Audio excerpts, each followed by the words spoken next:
రాష్ట్రంలో సమగ్ర కుటుంబ సర్వే సగానికి పైగా పూర్తయింది. హైదరాబాద్లో కొంత మందకొడిగా ఉన్నప్పటికీ జిల్లాల్లో చురుగ్గా కొనసాగుతోంది. నిన్నటి వరకు 58% కుటుంబాల్లో సర్వే పూర్తయినట్టు ప్రభుత్వం వెల్లడించింది. ములుగు, నల్గొండ జిల్లాల్లో 80% దాటిందని పేర్కొంది.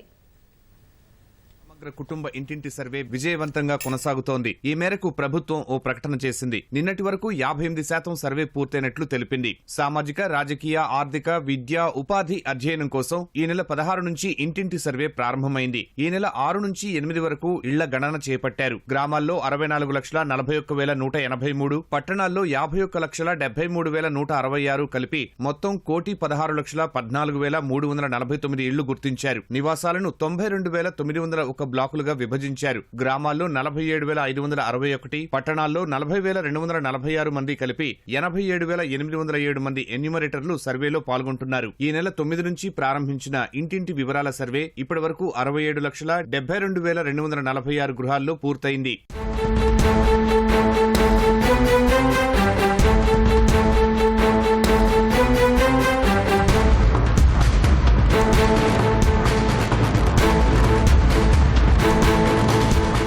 ములుగు జిల్లాలో అత్యధికంగా 87.1% పూర్తయింది. 81.4%తో నల్గొండ జిల్లా తరువాత స్థానంలో ఉంది. జనగామలో 77.6%, మంచిర్యాల 74.8%, పెద్దపల్లిలో 74.3% సర్వే పూర్తయింది. హైదరాబాద్ లో సమగ్ర సర్వే మందకొడిగా సాగుతోంది. జనసాంద్రత ఎక్కువగా ఉన్న గ్రేటర్ హైదరాబాద్ లో కేవలం 38.3% సర్వే పూర్తయింది. జీహెచ్ఎంసీ పరిధిలో నిన్నటి వరకు 9,60,656 కుటుంబాల్లో సర్వే జరిగింది. సర్వేను మరింత వేగంగా పకడ్బందీగా పూర్తి చేయాలని సీఎం రేవంత్ రెడ్డి అధికారులను ఆదేశించారు.